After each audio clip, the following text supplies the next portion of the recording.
tanto Deus quanto o inimigo vai sempre procurar explorar todas as áreas da nossa vida que nós temos ou de positivo ou de negativo. No caso de Deus, Ele não nos explora no sentido negativo. Ele nos encoraja em todos os aspectos com o objetivo de levar-nos a crescer, a amadurecer no conhecimento dEle. E isso significa que os pontos baixos, negativos da nossa vida, eles devem ser trabalhados para chegar a um ponto de equilíbrio, né? Então, por exemplo, personalidade, temperamentos. Então, nós rotulamos uns aos outros de acordo com categorias como colérico, fleumático, sanguíneo, né? Melancólico. Mas você já percebeu que, geralmente, esses rótulos referem-se aos pontos negativos do temperamento? Nunca exatamente dos positivos. Mas é a vontade de Deus que nós funcionemos no negativo? Não. Então, quando nós abrimos o nosso coração para Deus e buscamos a ajuda dEle, reconhecendo as nossas falhas e as nossas dificuldades, então o Espírito Santo começa a trabalhar nisso, ao ponto de que, quando nós temos a nossa vontade rendida a Ele, então nossos negativos começam a subir e a estar nivelado. E de repente você tem um temperamento, uma personalidade controlada ou submissa ao Espírito Santo. E aí você não tem mais aqueles picos, né, do negativo que deixa a sua pessoa rotulada por aquilo que foi feito, né? Então, você tem um temperamento controlado pelo Espírito Santo. Diferente. Agora, Deus usa tudo que nós somos, porque Ele nos criou, dons e habilidades naturais, foi Ele quem nos deu, com o objetivo específico de glorificar o Seu nome, estender o Seu reino e também acharmos dentro dos dons e habilidades que Ele nos deu, satisfação, alegria, empolgação. Então, a vontade de Deus promove isso na nossa vida. E se tem uma coisa que é uma mentira, tá? É um engano, é alguém que chega assim: eu não quero estar aqui. Eu estou aqui porque Deus me falou que eu tenho que estar, então eu tenho que obedecer. Isso não é uma verdade. Primeiro porque a palavra de Deus nos diz: servi ao Senhor com alegria. Apresentai-vos diante dele com cântico. Sabei que o Senhor é bom. E se você está forçado a fazer uma coisa que você não quer fazer, você vai ter alegria? Não. Não vai ter alegria. E aí você tem uma encrenca, né? Então isso não é verdade. Não existe dentro do reino de Deus essa forçação de barra, tá? Alguém pode citar, por exemplo, o caso de Jonas. Mas Jonas tinha razões pessoais. Por isso que ele, tentou vazar. Então ele estava comprometido com Deus e tudo, era um profeta de Deus, Deus sabia que podia contar com ele, mas de repente esbarrou em uma situação delicada do coração dele em relação ao povo assírio, né? E deu rolo. Deus falou: eu quero que aquele povo se exploda mesmo, eu não quero que eles sejam salvos, eu não quero que eles sejam, né, libertos ou poupados, eu quero que eles se explodam. Então, se eu for lá, e pregar, e se eles arrependerem, vai que Deus muda de ideia, porque Deus é misericordioso e isso eu não vou gostar. Então ele saiu fora. Mas o coração de Jonas era reto diante de Deus. Era bom. Então Deus teve que dar uma forçada de barra, né, para que ele tivesse uma visão ampliada. Jonas era misericordioso? Não era. Você acha que não? Como que ele perdeu a paciência, ficou chateado da vida por causa de uma planta? Então, mostra ali que ele tinha o quê? Sensibilidade. Que ele era misericordioso. Ele se importava com uma planta. Então Deus sabia do coração dele. Ele falou, não, essa não é a atitude normal, natural do coração dele. Então eu vou ter que ampliar o entendimento dele a respeito. Ele falou, mas Jonas, Deus conversando com ele, Jonas, olha só, presta atenção, você está aí, chateado, enojado, né, com a vida, por causa de uma planta que cresceu e você não plantou, não regou, não cuidou, cresceu numa noite, está lá bonito e tudo, no outro dia morreu, e você ficou chateado com isso. Pensa bem. Não teria eu, o Criador de todas as coisas, que ter a mesma atitude de misericórdia para com uma nação que tem 120 mil, uma cidade que tenha 120 mil pessoas que não sabem discernir da mão direita da esquerda? Vê se é justo esse seu pensamento. Aí, de repente, os olhos deles começou a se abrir, né? E ele começou a pensar mais como Deus. Então Deus investe na nossa vida nesse sentido, né? Mas nunca realmente nos escraviza ao ponto de fazer da nossa vida uma vida miserável. Não. Nós temos uma vida miserável quando lutamos contra o que é certo, contra aquilo que é bom para nós, mas nós queremos ir em outra direção. É como nadar contra a correnteza, né?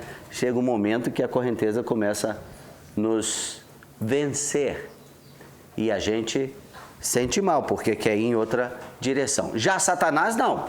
Ele explora no sentido de destruir, de tirar tudo, de sugar tudo que alguém pode ter, né? Tanto dos dons, como também ele explora as fraquezas. Então, pessoas que têm alguma deficiência mental ou emocional, se não estiverem devidamente protegidas, podem se tornar alvos de ataques das trevas na sua vida. Então, pessoas com debilidades ou que sofrem decepções fortes, mas deixam que a amargura penetre no coração e se torne uma atitude, tornam-se vítimas das trevas. Irai-vos, mas não pequeis.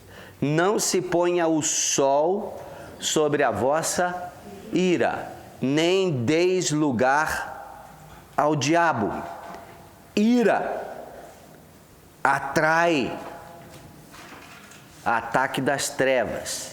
Não é sem razão que temos um ditado, né, popular no Brasil: fulano ficou possesso de ira. Isso pode ser literal. A ira abre espaço na nossa vida para a atuação das trevas. E na ira, a pessoa faz coisas totalmente desconectada de pensamentos, de sabedoria, de equilíbrio, de bom senso.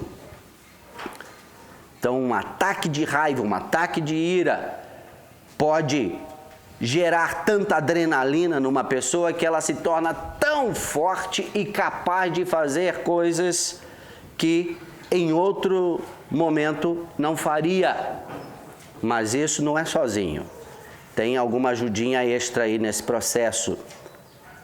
Cega os olhos, o entendimento, para não conseguir ver nada. E aí se torna um destruidor. É uma maneira de Satanás aproveitar fraquezas e explorar. Então, o nosso mundo está cheio de exemplos de como Satanás realmente tem esse objetivo de matar, roubar, destruir. Porém, se nós olharmos para essas coisas, se nós ficarmos focalizando essas coisas, o que nós sentiremos? Medo, desânimo, perderemos esperança, perderemos a esperança, né? E realmente fica o impulso, né, de melhor é vazar daqui, por que viver? Né? Então o negócio está ruim demais da conta. Então nós precisamos entender que isso não é tudo que está acontecendo. E a verdade é que quando você liga a televisão ou a internet ou escuta a CBN e os meios de comunicações ou olha as manchetes nas revistas, jornais, etc., se você torcer assim, vai sair, né, como diz o outro, pode sair sangue, né, porque só tem notícia ruim, raramente aparece uma coisa boa nesse processo, né? Agora, vejam que essas são as propagandas daquilo que está acontecendo no reino das trevas. E a comunicação predominante nas trevas não teria nenhum objetivo, nenhum interesse de anunciar o que está acontecendo no reino da luz. Mas quando nós prestamos atenção no que Deus está fazendo ao redor do mundo e que não aparece nos noticiários, olha, está acontecendo muita coisa. Então, hoje, a proporção de não cristãos para cristãos, quando eu falo cristãos, eu não estou falando sobre aqueles que professam o cristianismo, mas cristãos comprometidos, é em torno de 4:1. 4 não cristãos para 1 cristão. Mas, se você vai andando assim para trás, e não muito, essa diferença era imensa. Era muito grande. Então, mesmo que a igreja esteja, digamos assim, mostrando evidência de não comprometimento com a grande comissão, com as missões e etc., ainda aqueles que estão comprometidos têm feito um trabalho que tem girado as circunstâncias, mostrando que Deus está agindo. Só que isso não é divulgado, né? Não é conhecido. Só por trás dos bastidores, ou seja, na comunicação interna, que essas coisas são conhecidas. Mas Deus está agindo. E também pelo fato de que onde abundou o pecado, nós podemos ter uma visão, um entendimento de que Deus está agindo. Agora, Deus quer agir muito mais e Ele está esperando que nós nos despertemos para que a vontade dele se realize através da nossa vida, ou seja, da igreja, né? Então, existem algumas coisas que nós precisamos realmente focalizar dentro desse contexto. Primeiro, nós nunca devemos ficar impressionados com as coisas que o inimigo está fazendo. O que deve nos impressionar é Deus, é o Criador de todas as coisas, né? Me lembro uma vez num sonho, numa batalha espiritual que eu estava travando em oração, e no sonho eu tive a visita de um principado, ou seja, de um príncipe das trevas, né? E ele chegou para mim com uma aparência muito forte, muito amedrontadora, e disse: você não sabe com quem você está lidando. Eu tenho poder sobre essa cidade para destruí-la da noite para o dia. E aí ele começou a contar tantas coisas, né? Eu até escrevi este sonho, está lá para mim não esquecer, né?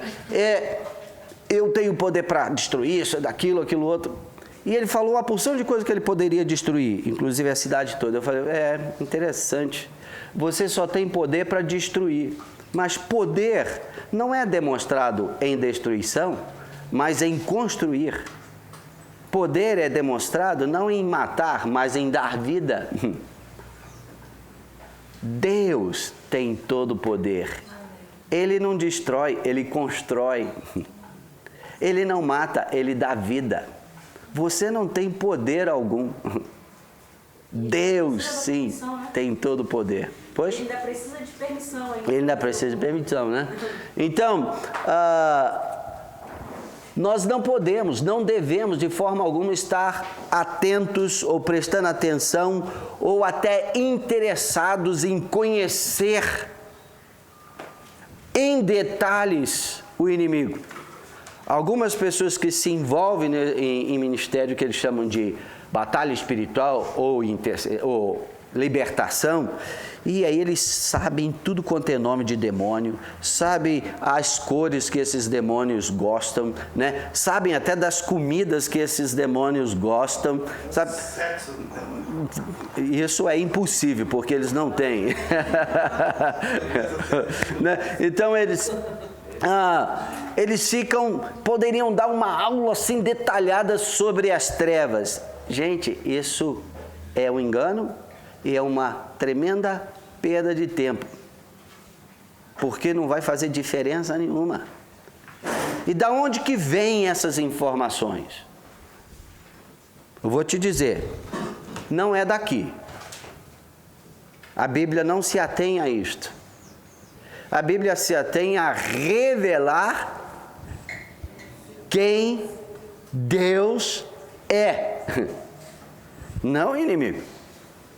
Então essas informações não vêm de uma fonte segura, especialmente porque nós sabemos que ele é o pai da mentira. Então não é confiável qualquer informação que você recebe do mundo das trevas. Nós precisamos sim estar impressionados com Deus, com quem Deus é. Então nós devemos estar nos esforçando cada dia, cada tempo para conhecer a Deus, os seus caminhos, a sua vontade. E isso sim deve gerar em nós essa empolgação, esse desejo de continuar, porque Deus é tremendo, maravilhoso, Ele é incomparável. Então Jesus, quando estava aqui, Ele lidou com muitas situações de pessoas endemoniadas e legiões, mas Ele não mantinha diálogo com demônios. E somente num caso, ele disse: qual é o seu nome?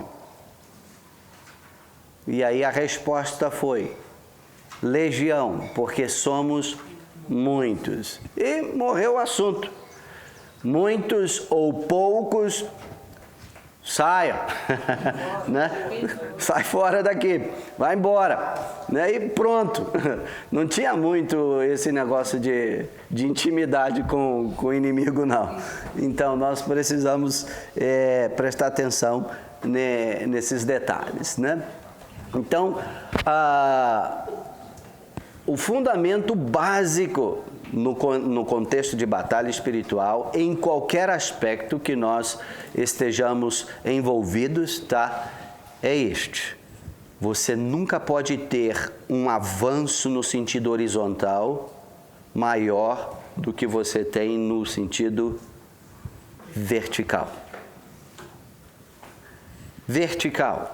Deus, seu relacionamento com Deus, seu conhecimento sobre Deus, sobre a vontade de Deus, os caminhos de Deus. Está me entendendo? Horizontal, o que está neste plano de relacionamentos diversos que nós temos.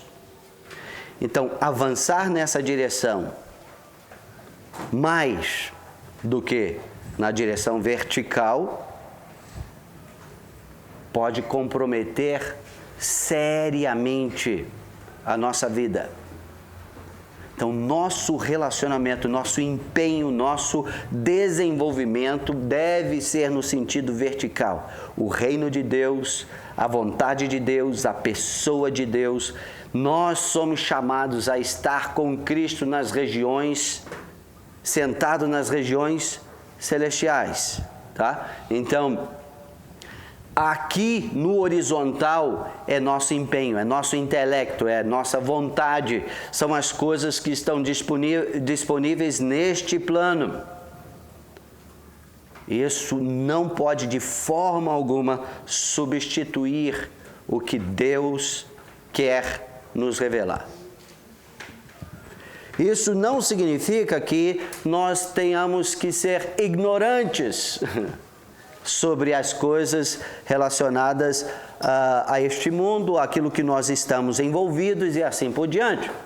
De forma alguma, nós precisamos estar atentos e buscar a orientação de Deus para saber como que nós devemos nos posicionar e agir.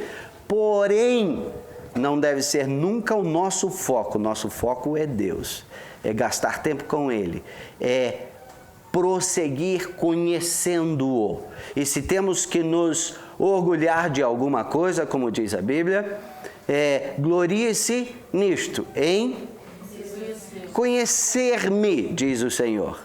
Prosseguindo conhecendo-me, diz o Senhor. Essa tem que ser a nossa atitude nesse contexto.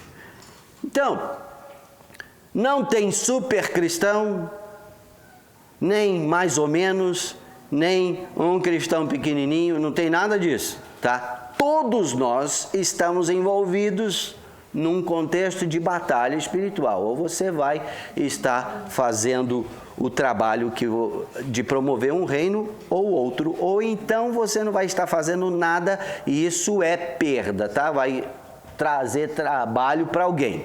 Me lembro de que alguém uma vez exemplificou essa questão olhando, observando um formigueiro. Eu não sei se vocês já tiveram a oportunidade de observar formigueiro, né? Mas eu me lembro que aqui nesse lugar, quando não tinha quase nada construído e tudo, e a gente ficava meditando nesse mato aqui, né? E logo no início era difícil meditar, difícil orar, porque a gente não tem disciplina, né?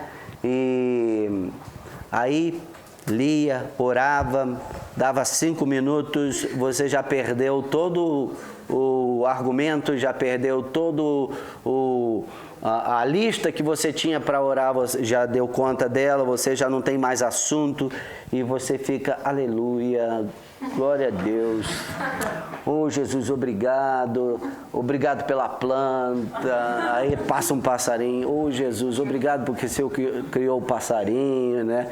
Aí de repente você vê a formiguinha andando assim, e fica olhando, então você fica quase tudo pode te distrair, né?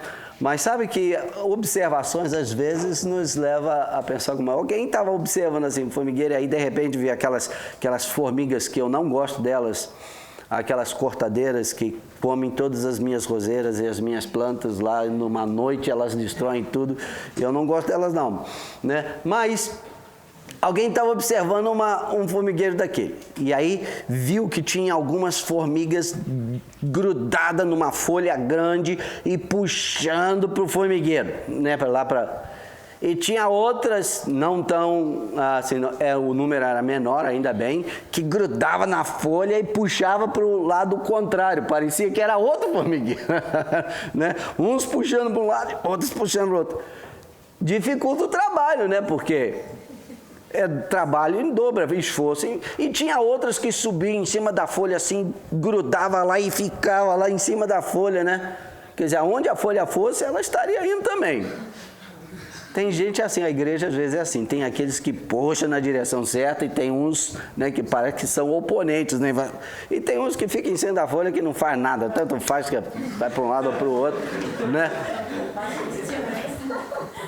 Que além de não contribuir com nada, ainda é peso morto que alguém tem que carregar, né? Isso não é uma atitude correta dentro do contexto, né? E nós precisamos estar cientes de que quem é que nós somos e o que nós estamos fazendo, puxando para o lugar certo, puxando para o lugar errado, ou em cima, né, lá da coisa, e não importa para onde vai. Então, isso pode acontecer também nesse contexto de igreja, e então nós temos que tomar temos que ter ciência daquilo que estamos fazendo. Eu falei para vocês que Satanás não tem poder legal sobre este mundo, correto? Então, qual é o poder que ele realmente tem sobre este mundo? Influência.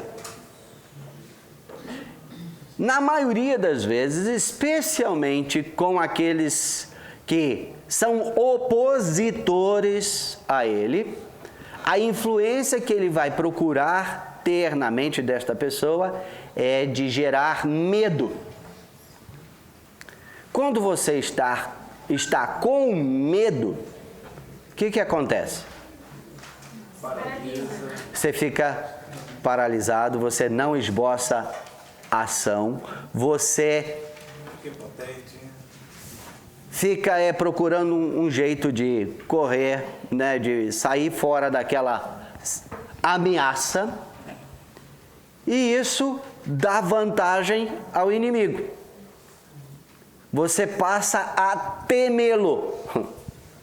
Mas a quem que nós devemos temer? A Deus, né? Então, se há um grande segredo que nós precisamos descobrir e aplicar na nossa vida, é saber quem nós somos. Quem você é? Quando se fala sobre o assunto de batalha espiritual na Bíblia, qual é o texto que mais as pessoas se referem?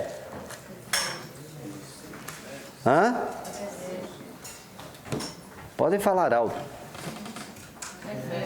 Efésios capítulo 6, né? Que fala sobre a armadura de Deus, não é isso? Mas esse texto lá de Efésios capítulo 6, a partir do verso 10, é um resumo. Quando Paulo estava já encerrando a sua carta aos Efésios, então aí, nesse caso, ele ficou recapitulando as coisas básicas, né, que é importante que ele já tinha falado, e ele resumiu nesse contexto. Mas o ensino sobre a postura da igreja em Éfeso era uma cidade complicada, com muita legalidade entregue a Satanás, E se você quiser ter uma ideia mais completa a respeito da cidade de Éfeso, leia o capítulo 19 de Atos dos Apóstolos, e você vai ver realmente a realidade daquela cidade. Era complicada. Tinha a deusa Diana entronada naquele local, e além de ser uma cidade de grande influência para toda aquela região da Ásia, né? Então pessoas vinham de muitos lugares diferentes e eram influenciados pelo espírito reinante ali em Éfeso. Existia um domínio espiritual que promovia pecados específicos. Corrupção reinava na cidade. Idolatria reinava na cidade. E imoralidade reinava na cidade. Então a igreja estava lá, debaixo daquela situação. Alguma coisa precisava acontecer. Paulo foi o primeiro a enfrentar essa situação assim de cara, tá? E estabelecer que uma plataforma de que poderia ser diferente. E você vê isso lá em Atos, capítulo 19. Então, a primeira coisa que ele fez, começou com um grupo pequenino, 12 pessoas. Esse número parece até interessante, né? 12 pessoas, né? Você vê aqui, capítulo 19 de Atos. Então, ele foi para Éfeso e achou alguns discípulos. Perguntou-lhes: recebestes porventura o Espírito Santo quando crestes? Ao que lhe responderam: pelo contrário, nem mesmo ouvimos que existe o Espírito Santo. Então Paulo perguntou: em que, pois, fostes batizados? Responderam: no batismo de João. Olha só como que a doutrina de João, né, o João Batista, pregando arrependimento, já tinha se espalhado para vários lugares, né? No batismo de João, disse-lhes Paulo: João realizou o batismo de arrependimento, dizendo ao povo que cresce naquele que vinha depois dele, a saber, Jesus. Eles, tendo ouvido isto, foram batizados em o nome do Senhor Jesus. E impondo-lhes Paulo as mãos sobre eles, o Espírito Santo, veio sobre eles o Espírito Santo, e tanto falavam em línguas como profetizavam. Eram ao todo uns 12 homens. Um grupo pequeno. Agora, o que é isso em relação a uma cidade toda dominada pelas trevas? Então, gente, a gente tem que ficar impressionado com Deus, não é com o inimigo. Aí ele começou trabalhando com estes. Ele foi para a sinagoga e começou a ensinar na sinagoga, que é o normal, né? Quando você vai para algum lugar assim, você está perdidão, não sabe, não conhece ninguém, não tem dinheiro, não pode ir para o hotel. Então, o que nós geralmente fazemos? Igreja. Procuramos uma igreja. Gente, eu já fiz isso muitas vezes. Procura igreja. Tem alguma igreja de crente aqui? Alguma igreja evangélica? A gente vai lá e você acha guarida lá. Então, Paulo, a igreja naquele contexto era as sinagogas judaicas. Ele foi para lá e começou a ensinar. Só que muitas vezes o sistema religioso é tão comprometido com a vontade humana, com a vaidade e posição e prestígio e o que você recebe dali, sabe? Complicado. Isso não é uma doutrina, é só um pensamento, tá? Mas que eu tenho comigo. Eu penso que pastores, sacerdotes não deveriam nunca ter vínculo empregatício, receber salário de igreja. Bom, isso já seria uma mão na roda, porque eliminaria muito picareta, porque o que tem de gente escolhendo ser pastor porque não sabe fazer outra coisa, tem nada a ver com chamado, não tem nada a ver com isso. Deveria depender de Deus. Porque, gente, é chato demais quando uma igreja olha outro que está sendo sucesso, né? E vai lá e fala, olha, sai daí, vem para cá, nós vamos dobrar o seu salário. Isso acontece demais, infelizmente. Aí a pessoa chega lá, né, aceita o novo emprego, né, é transferido de uma firma para outra, não porque alguém quis, ele quis, né?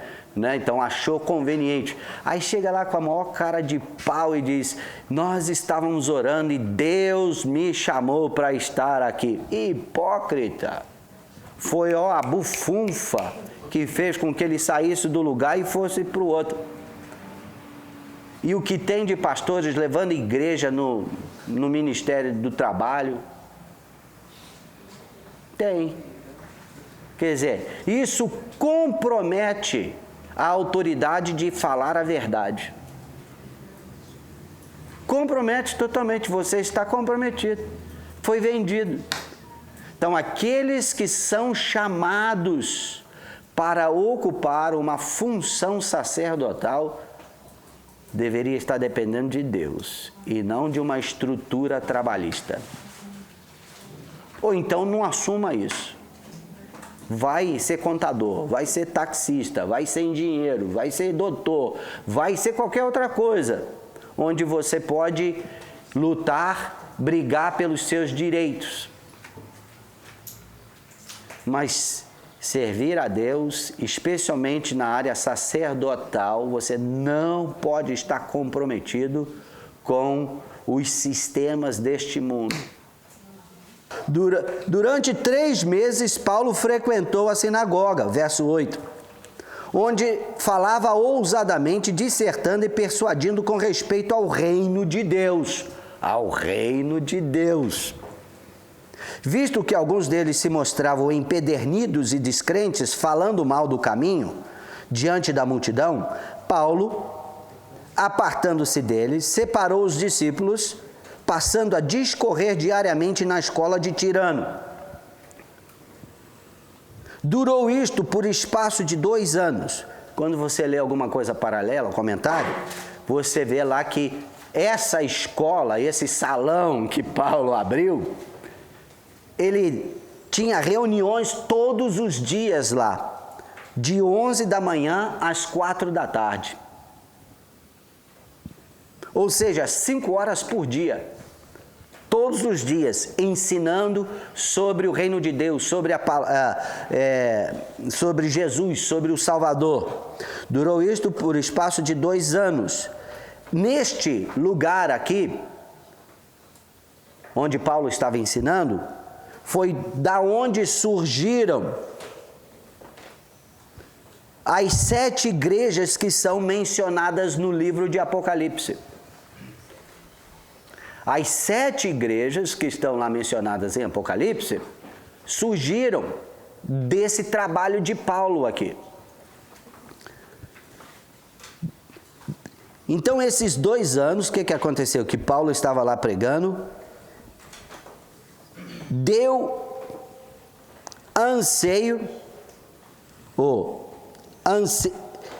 dando anseio a que todos os habitantes da Ásia ouvissem a palavra do Senhor, tanto judeus como gregos. Agora, aquilo virou um point. Pessoas da cidade já estavam habituadas com o negócio e iam lá sempre para, uns como curiosos, outros como interessados, outros com seus próprios problemas buscando solução, mas aquilo, foi espalhado. A notícia do que estava acontecendo ali naquele lugar se espalhou e as pessoas que vinham para negociar na cidade, eu quero saber daquele negócio, aquela escola de Tirano lá, como é que é aquele negócio? Eu quero ir lá. Então, as pessoas, e isso fez com que o evangelho se espalhasse por todo aquele lugar. Mas não por causa da palavra em si. A palavra em si, quando ela é uma boa palavra, ela pode até impressionar e atrair intelectuais filósofos, como aconteceu com Paulo lá em Atos, quando ele estava falando sobre, lá em Atena, né? E que ele deu uma mensagem sobre o Deus desconhecido. Então todo aquele povo ali estava sempre envolvido em descobrir coisas novas. Mas no caso lá de Paulo, o que é que realmente chamou a atenção do povo? É o que está escrito aqui, ó, verso 11. E Deus, pelas mãos de Paulo, fazia milagres extraordinários, a ponto de levarem aos enfermos lenços e aventais do seu uso pessoal, diante dos quais as enfermidades fugiam de suas vítimas e os espíritos malignos se retiravam.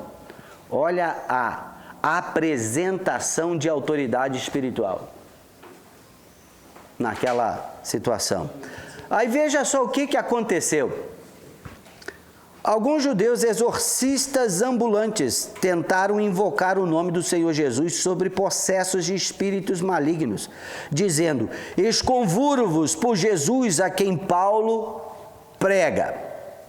Os que faziam isto eram 7 filhos de um judeu chamado Seva, sumo sacerdote. Ou seja, os caras não eram neófitos, não. Eles eram treinados na arte religiosa. Eles sabiam como que as coisas funcionavam, né? Eles tinham um pai que era um sumo sacerdote. Mas o espírito maligno lhes respondeu: conheço a Jesus e sei quem é Paulo, mas vós, quem sois? E o possesso do espírito maligno saltou sobre eles, subjugando a todos, e de tal forma prevaleceu contra eles que, desnudos e feridos, fugiram daquela casa. Chegou este fato ao conhecimento de todos, assim judeus como gregos, habitantes de Éfeso. Olha só, uma cidade daquele tamanho, e não tinha internet, nem Facebook, né? Rapaz, o treco ficou tão dramático, tão cheio mesmo de... violento, que de boca em boca, nos jornais que saíam na cidade, provavelmente tinha algum meio de comunicação, todo mundo em Éfeso ficou sabendo daquilo. E o resultado? Veio temor sobre todos eles, e o nome do Senhor Jesus era engrandecido.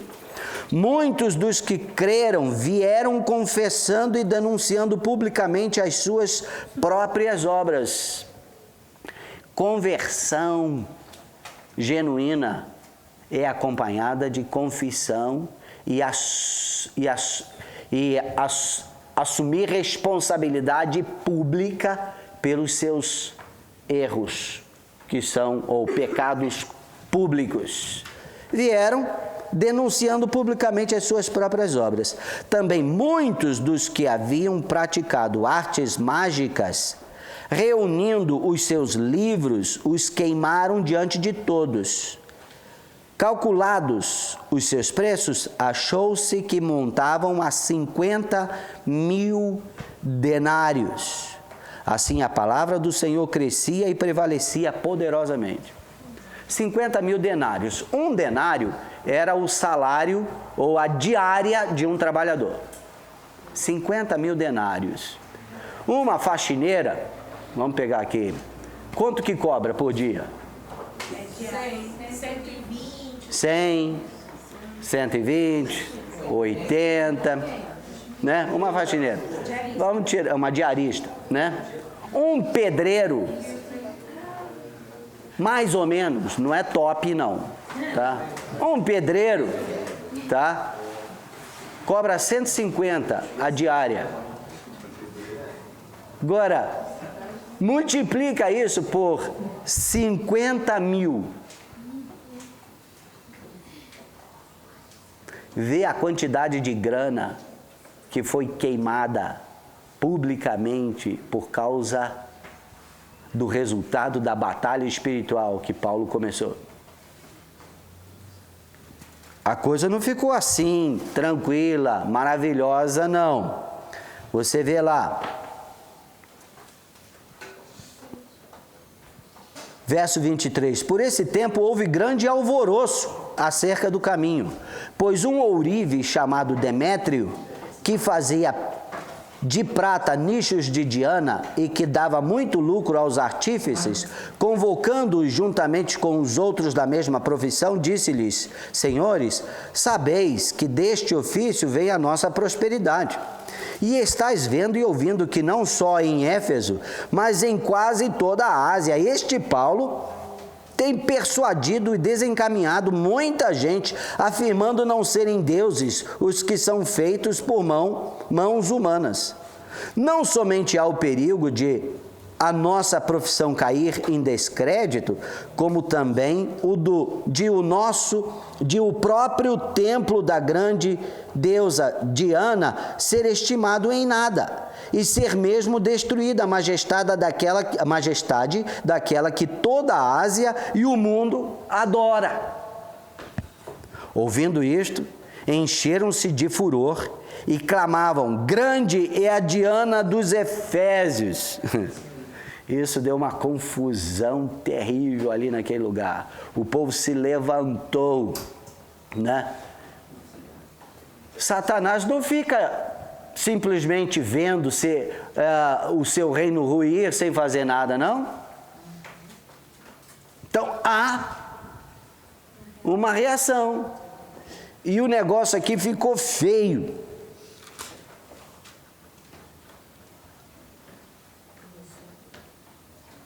Gente, a manifestação do poder de Deus, da glória de Deus, o estabelecimento do reino de Deus vai provocar reações. Essas reações podem resultar em violência, aprisionamento, mortes e assim por diante. Mas mudanças são efetuadas. Por isso que nós não podemos ter a nossa vida por preciosa. Quando nós estamos diante de uma situação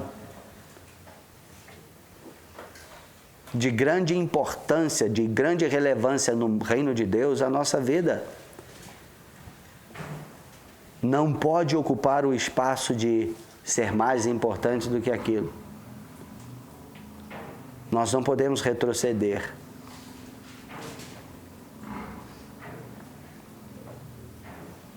Então, a verdade tem que ser maior do que o apreço à nossa própria vida.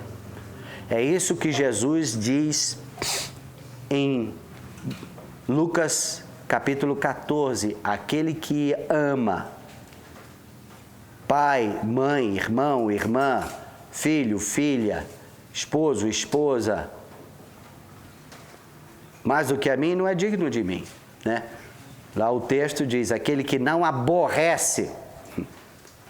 Claro que a gente não tem que aborrecer nenhuma pessoa, mas a comparação é o amor que nós temos, o compromisso que nós temos para com Ele, Senhor, Rei, sobre a nossa vida, comparado com o amor, com o apreço que nós temos por estas pessoas que muitas vezes estão ligados com laços sanguíneos, se comparado, é como se nós os aborrecêssemos, como se nós não os amássemos. Essa é a comparação, por isso o termo, aquele que não aborrece, aquele que ama a sua vida mais do que a mim, não é digno de mim. Então, aquele que não entregar tudo quanto tem, inclusive a sua própria vida, não pode ser meu discípulo. Esta é a base principal que Satanás tenta diluir, enfraquecer na vida de uma pessoa, de maneira que ela não seja relevante contra ele. Você vai em Aparecida do Norte. Quem já foi lá em Aparecida do Norte? Só uma pessoa? Poucas pessoas, né? Eu fui quando criança, pequenininha, né, uma vez, numa caravana de romaria. Não sabia nada daquilo, para mim foi só legal a viagem, né? Depois visitei algumas vezes em campanhas, evangelismo. Gente, as igrejas ali são fracas, pequenas e não fazem muita diferença no contexto todo. Mas você vai evangelizar, você vê tantas pessoas que são da igreja, são convertidas, batizadas e tudo, mas elas têm negócios na cidade, que vende santinho, que vende as coisas relacionadas às romarias. Você vai falar, não, mas isso aqui é o meu ganha-pão, eu não posso largar isso aqui não. Agora, quando você está ali fazendo nichos de Diana, que autoridade você tem para falar contra Diana? Está entendendo? Mas não é diferente quando tem um secretário, uma secretária e o patrão diz assim, olha, se fulano ligar para mim, diz que eu não estou. Não é diferente. Tudo conta. Então, quando nós temos apreço à nossa vida, à nossa posição, à nossa função, a prestígio,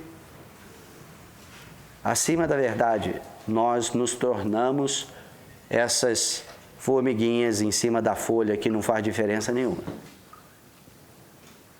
Quando você está por trás de um sistema de corrupção, aí você é como aquelas que estão puxando a folha para longe do olho do formigueiro.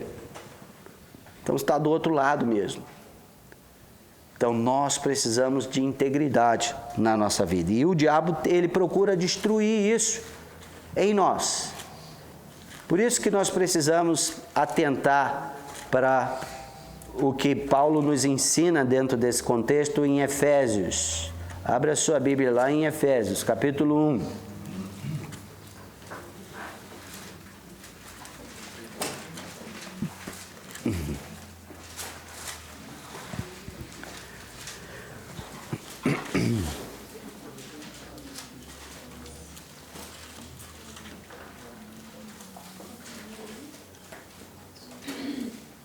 Qual que é a nossa posição no reino de Deus? Quem nós somos em Deus?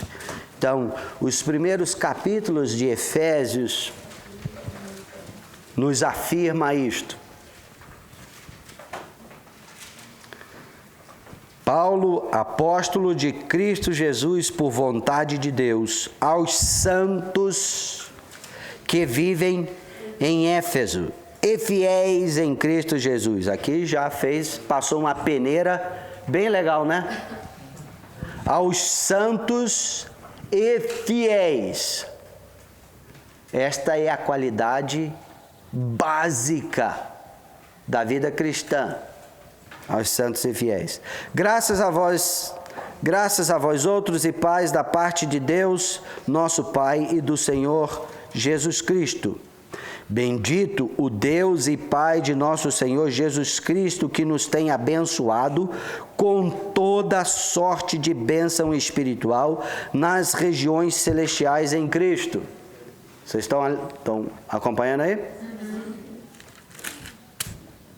Assim como nos escolheu nele antes da fundação do mundo para sermos santos e irrepreensíveis perante Ele. Olha, você não é um acidente de percurso, não. Nós fomos escolhidos, planejados antes da fundação do mundo. Aquilo que nós vemos lá em Gênesis, façamos o homem conforme a nossa imagem, conforme a nossa semelhança. Nos predestinou para Ele. E em amor, nos predestinou para Ele, para a adoção de filhos por meio de Jesus Cristo, segundo o beneplácito de sua vontade, para louvor da glória de sua graça, que Ele nos concedeu gratuitamente no amado, no qual temos a redenção, pelo seu sangue, a remissão dos pecados, segundo a riqueza da sua graça. Ou seja, esse negócio de predestinação existe. Né? Está escrito aqui. Nos predestinou nele. Ou seja, o desejo de Deus, a vontade de Deus, o plano de Deus é que todos nós estejamos nele, em relacionamento com ele. Gente, ir para o inferno é difícil. É muito difícil. Você tem que ser muito obstinado. Tem que insistir muito, porque Deus nos cerca de tudo quanto é jeito, chamando a nossa atenção.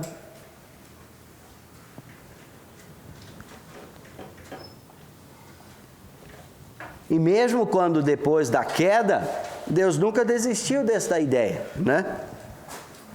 Então, nós vemos aqui, no qual temos a redenção pelo seu sangue, a remissão dos pecados, segundo a riqueza da sua graça, que Deus derramou abundantemente sobre nós em toda a sabedoria e prudência, desvendando-nos o mistério da sua vontade, segundo o seu beneplácito, que propusera em Cristo, de fazer convergir nele, em Cristo, né?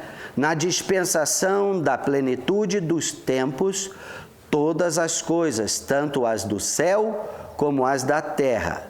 Nele, digo, no qual fomos também feitos herança, predestinados segundo o propósito daquele que faz todas as coisas conforme o conselho da sua vontade, a fim de sermos para louvor da sua glória, nós os que de antemão esperamos em Cristo, em quem também vós, depois que ouvistes a palavra da verdade, o evangelho da vossa salvação, tendo nele também crido, fosteis selados com o Espírito, com o Santo Espírito da promessa, o qual é o penhor da nossa herança, até ao resgate da sua propriedade em louvor da sua glória.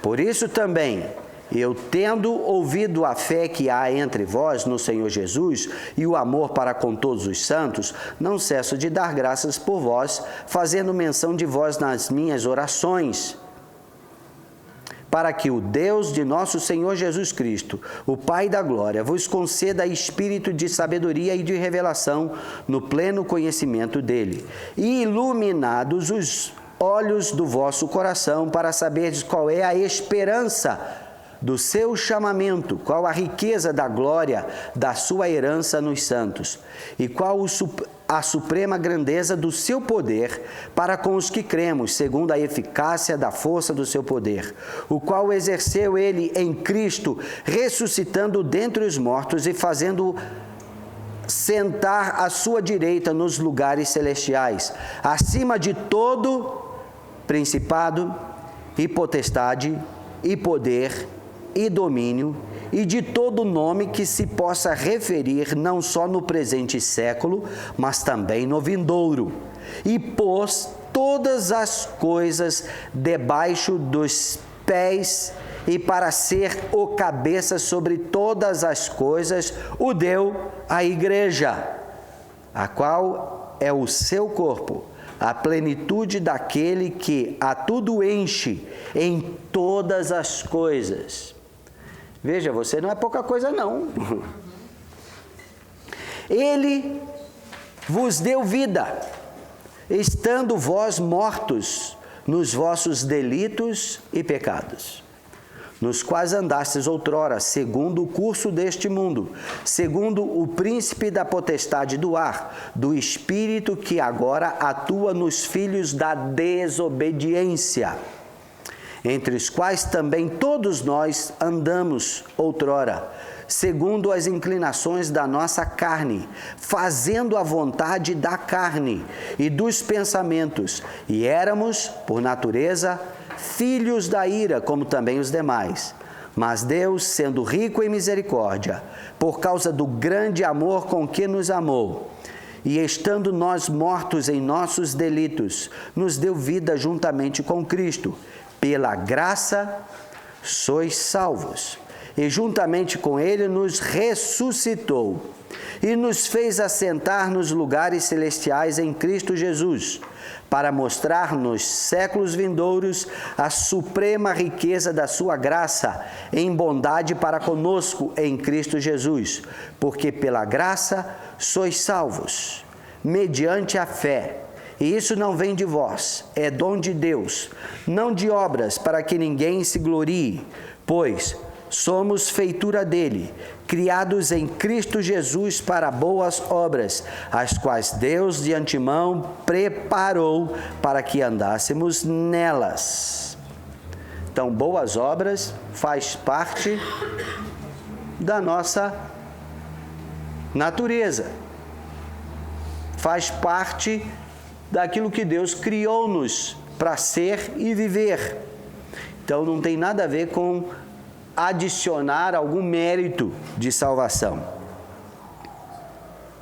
Então, isto aqui é fundamento para a nossa vida e que nós precisamos entender, adicionando isso na nossa identidade.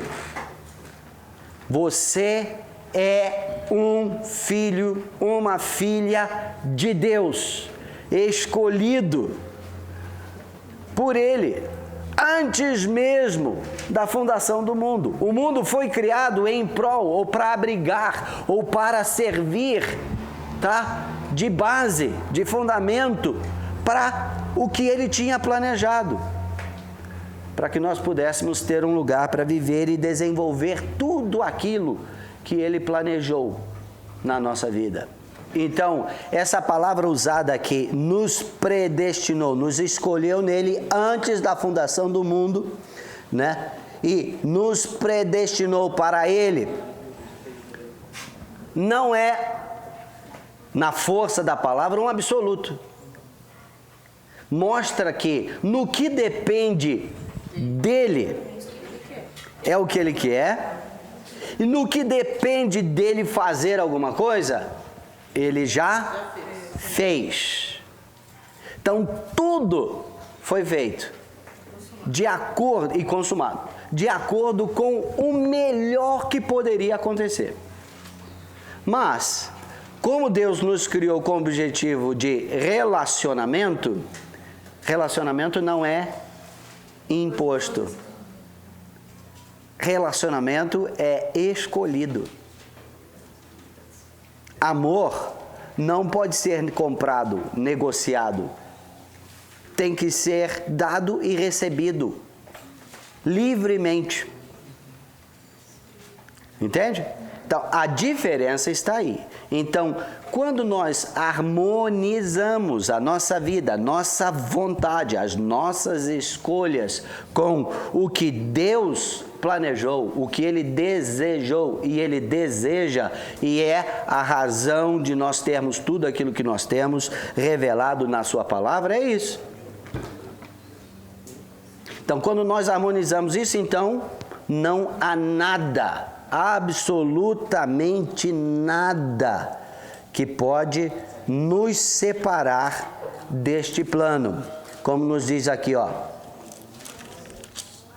Porque eu estou bem certo de que nem a morte, nem a vida, nem os anjos, nem os principados, nem as coisas do presente, nem do porvir, ou seja, do futuro, nem poderes, nem a altura, nem a profundidade, nem qualquer outra criatura poderá separar-nos do amor de Deus que está em Cristo Jesus, nosso Senhor. Nada, absolutamente nada. A única coisa que pode nos separar de Deus está lá em Romanos capítulo 8, verso 38 e 39.